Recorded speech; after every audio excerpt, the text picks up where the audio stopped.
পূর্ণিমার আলোয় যখন সাদা কুয়াশা ঢেকে দেয় পাহাড় ঘেরা মৌলভীবাজারের কোমলগঞ্জ, তখন সুরে আর তালে মেতে ওঠে মণিপুরি পাড়াগুলো।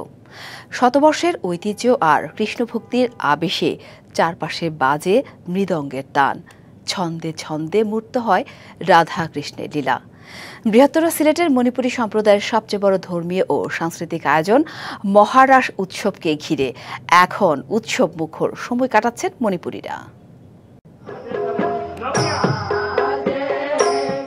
পূর্ণিমার আলোয় যখন বাজবে মৃদঙ্গের তান, কোমলগঞ্জের মণিপুরি পাড়াগুলো ভেসে যাবে কৃষ্ণপ্রেমে।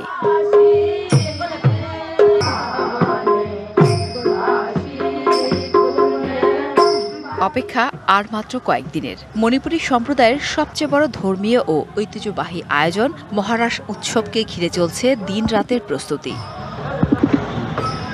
প্রতিবছর রাস পূর্ণিমার রাতে অনুষ্ঠিত হয় শ্রী শ্রী কৃষ্ণের মহারাসলীলা।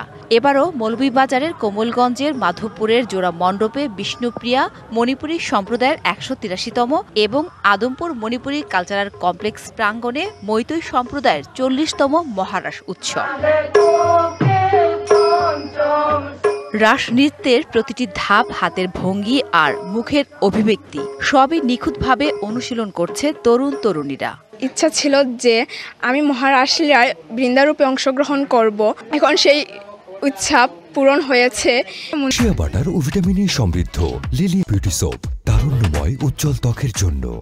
মণিপুরীদের সব থেকে বড় উৎসব এবং এই উৎসব একটি আমাদের সাংস্কৃতিক অনুষ্ঠানও। শিক্ষকরা প্রতিদিন বিকেল থেকে রাত পর্যন্ত শিল্পীদের প্রশিক্ষণ দিচ্ছেন। সারা রাত ধরে চলে নৃত্য, গান আর ভক্তিমূলক উপস্থাপনা।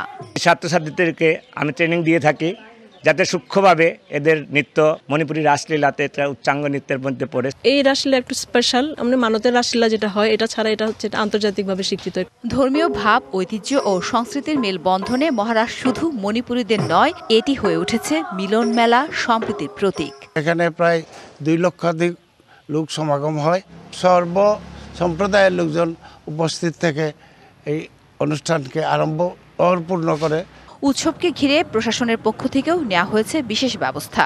অনুষ্ঠানের দিন আমরা সিসি ক্যামেরার আওতাভুক্ত করে নেব। তাদের এই ধরনের কার্যক্রম যাতে সুন্দরভাবে শেষ করতে পারে আমাদের উপজেলা প্রশাসন সহ আইনশৃঙ্খলা রক্ষাকারী বাহিনী আমরা নিশ্চয়তা প্রদান করেছি। ১৮৪২ সালে প্রথমবারের মতো কোমলগঞ্জের মাধবপুরে মহারাস উৎসব শুরু হয়।